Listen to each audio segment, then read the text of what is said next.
Knowledge is power. और आज का हम लोग का जो टॉपिक है that is subject statistics. Topic हम लोग आज डिस्कस करने जा रहे हैं information through questioners and schedules.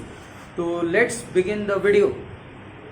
तो जैसे कि आप लोग देख पा रहे हैं यहाँ पे सबसे पहले हम लोग ये डिस्कस करने जा रहे हैं कि क्वेश्चनर क्या होता है। तो बहुत सारे स्टूडेंट लोगों का ये कॉमन कंफ्यूजन है, क्वेश्चनर क्या है। Questionnaire is a list of questions that is prepared by the investigator and sent to the respondent for getting some objective answers or feedback regarding a particular event or regarding government work etc. ठीक है, मतलब ये एक list of questions है, सीधी सीधी बात ये एक list of questions है जो इन्वेस्टिगेटर तैयार करता है। तैयार करके वो रिस्पोंडेंट के पास भेज देता है। रिस्पोंडेंट अपना टाइम निकाल करके उन ऑब्जेक्टिव आंसर, उन क्वेश्चंस का ऑब्जेक्टिव आंसर्स बताता है, हाँ या ना में जवाब दे करके बताता है या किसी ऑब्जेक्टिव तरीके से बताता है, और उसके आंसर्स को फील्ड इन क्वेश्चनर को वो भेज देता है इन्वेस्टिगेटर को, जो अपना जो कोर्स ऑफ स्टडी है, जो ऑब्जेक्टिव ऑफ स्टडी है, उसको पूरा करता है।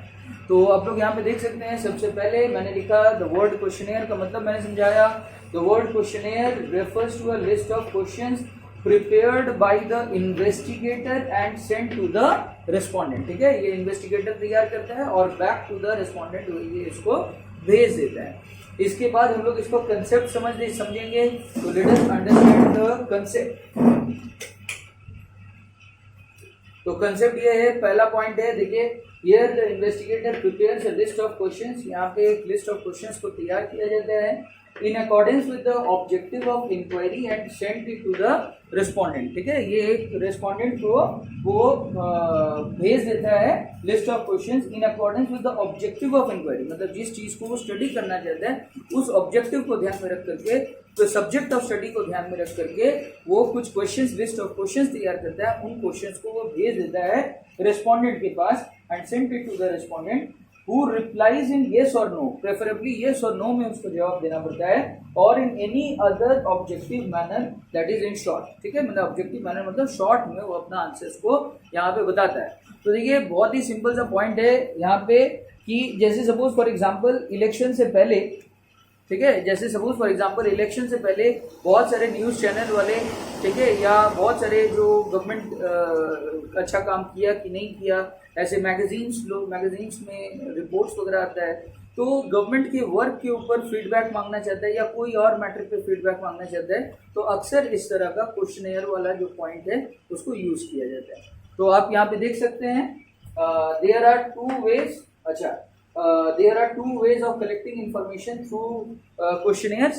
क्वेश्चनर के जरिए इंफॉर्मेशन कलेक्ट करने का यहाँ पे दो उपाय है, दो तरीका है। One is called as the mailing survey and the second is called as the enumerators method. तो मेलिंग सर्वेज और एन्यूमरेटर्स मेथड क्या है, मेलिंग सर्वेज से हम लोग स्टार्ट किए हैं, तो आइए डिस्कस करते हैं। Mailing surveys as per this method, इस मेथड के मुताबिक the questionnaire is mailed to the respondent. यहाँ पे क्वेश्चनर को मेल किया जाता है। ईमेल का सहारा ले सकते हैं, बाय पोस्ट क्वेश्चंस को भेज सकते हैं, कागज में लिख करके भेज सकते हैं। आपको मतलब पहुंचा देना है रिस्पोंडेंट के पास अपने लिस्ट ऑफ क्वेश्चंस को। तो it is attached with the letter. ये जो मेल होगा इसके साथ साथ एक लेटर अटैच्ड रहेगा क्वेश्चनर के साथ साथ, stating the object of inquiry. ठीक है, मतलब क्वेश्चनर्स के साथ एक जिसमें क्वेश्चंस है उस पेज के साथ एक दूसरा पेज अटैच किया जाएगा, एक लेटर अटैच किया जाएगा, जहां पे ऑब्जेक्टिव ऑफ स्टडी को क्लियर किया जाएगा कि किस मुद्दे पे यहाँ पे बातचीत हो रहा है। तो आइए हम लोग डिस्कस करते हैं। जो थर्ड पॉइंट है, the respondent is assured of secrecy. Respondent को हर तरह से आश्वस्त किया जाता है कि उसके आंसर्स, उसका नाम, उसका पता, ठीक है, कुछ भी सरकार के पास नहीं पहुंचेगा, मतलब डेटा जो है पूरी तरीके से सीक्रेट रखा जाएगा। ठीक है, कुछ भी मतलब मार्केट में लीक नहीं किया जाएगा, मीडिया में लीक नहीं किया जाएगा। ठीक है, ये सिर्फ पर्सनल ऑब्जेक्टिव, पर्सनल जो आपका मकसद है कोई एक पर्टिकुलर चीज को स्टडी करने का, बस उसको सेटिस्फाई करने के लिए है। कोई यहाँ पे आपका नाम, पता या ऑफिशियल सीक्रेसी जो है आपका ये नहीं होगा, प्राइवेसी आपका हैम्पर्ड नहीं होगा। इसके बाद हम लोग देख रहे हैं अगला point, the respondent sends back the filled in the respondent sends back the filled in questionnaire with his replies back to the investigator.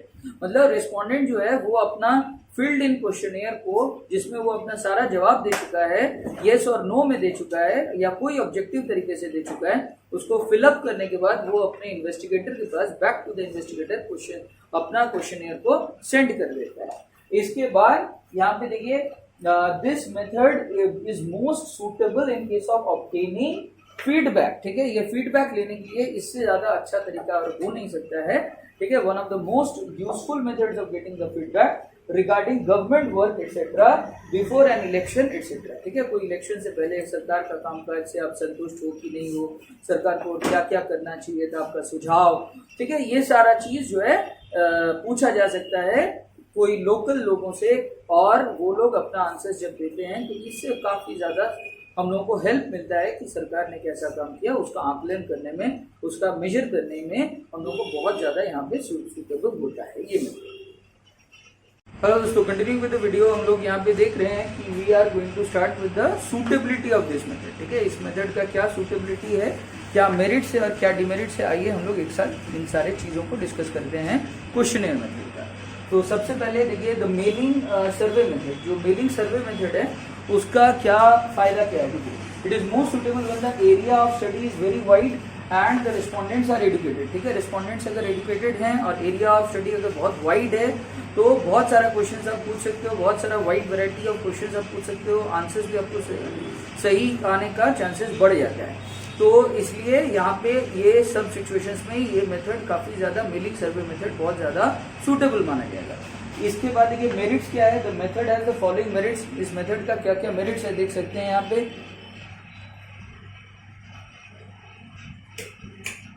तो इसका मेथड का सबसे पहला मेरिट है this method has the following merits. पहला है economical, मतलब सस्ता है, ज्यादा पैसा आपको खर्च नहीं करना पड़ता है मेल भेजने के लिए.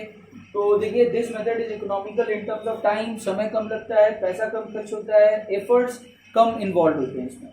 ओरिजिनल, ये मेथड से ओरिजिनल इन्फॉर्मेशन हम लोग को मिल पाता है. जो लोग कोई पर्टिकुलर सिचुएशन को झेल रहे हैं तो उनसे एग्जैक्ट इन्फॉर्मेशन हमको मिलने का चांसेस, ओरिजिनल इन्फॉर्मेशन मिलने का चांसेस है. एग्जैक्ट नहीं बोलेंगे, ओरिजिनल इन्फॉर्मेशन जो लोग फेस कर रहे हैं सिचुएशंस को, उससे मिलने का चांसेस बढ़ जाता है. This method is original and therefore reliable. अच्छा, wide coverage. This method allows a wide coverage of the area of study. Wide coverage हम लोगों को मिल पाता है of the area of study. अच्छा, इसके बाद देखिए इसका जो डिमेरिट्स हैं, तो डिमेरिट्स क्या क्या है. The following are the demerits. तो पहला डिमेरिट है लैक ऑफ इंटरेस्ट. तो लैक ऑफ इंटरेस्ट बहुत बड़ा एक डिमेरिट है. अगर रिस्पोंडेंट्स इंटरेस्टेड नहीं है जवाब देने के लिए तो आप कितना भी कोशिश करिए वो लोग आंसर्स आपको नहीं प्रोवाइड करेंगे. तो ये एक बहुत बड़ा डिमेरिट है इस पर्टिकुलर मेथड का. तो generally the respondents do not take interest in the questionnaires. They also may send incomplete answers. ये लोग इनकम्प्लीट आंसर्स भी कभी कभी दे देते हैं, जो कि काफी ज्यादा दिक्कत वाला मैटर है. देखिए आंसर, इनकम्प्लीट आंसर से बहुत समय गलत कंक्लूजन्स ड्रॉ हो सकता है, ये भी खतरा रहता है. तो इसके बाद सेकंड है लैक ऑफ फ्लेक्सिबिलिटी. ये जो क्वेश्चनियर मेथड है उसमें एक बार आपने क्वेश्चंस बना करके सेंड कर दिया, उसके बाद क्वेश्चंस आप चेंज नहीं कर सकते हो. तो फ्लेक्सिबिलिटी का काफी ज्यादा यहाँ पे कमी रहता है. तो this method lacks flexibility. The questions can't be change to obtain required information. Limited use एक अनदर प्रॉब्लम है. This method can't be use when the respondents are uneducated. ये मेथड उस केस में बिल्कुल भी यूज आप नहीं कर सकते हो जहां पे रिस्पोंडेंट्स खुद अनएडुकेटेड हैं. इसके बाद देखिए बायस्ड मतलब पार्शियलिटी करना. ठीक है, कभी कभी रिस्पोंडेंट खुद बायस्ड रहता है कोई एक सिचुएशन के प्रति, तो इन दैट केस वो सही इंफॉर्मेशन फिर नहीं देगा. The respondents are biased. If the respondents are biased then the information will also be biased. तब वो जो इंफॉर्मेशन देगा वो भी biased निकल जाएगा. इसके बाद आप देख सकते हैं यहाँ पे नेक्स्ट जो पॉइंट है that is lack of accuracy. ठीक है, लेस एक्यूरेसी. बहुत समय एक्यूरेसी भी लैक करता है. सम क्वेश्चंस में भी डिफिकल्ट, कभी कभी क्वेश्चंस डिफिकल्ट अगर होगा तो in that case inaccurate answers पाने का यहाँ पे खतरा ज्यादा हो जाता है. And inaccurate answers may be obtained and that is accurate answers may not be obtained. तो आप लोग यहाँ पे देख सकते हो these are the demerits. आज की वीडियो में इतना ही. अगर आप लोगों को कोई भी डाउट है you may ask in the comment box. Thanks for watching my video.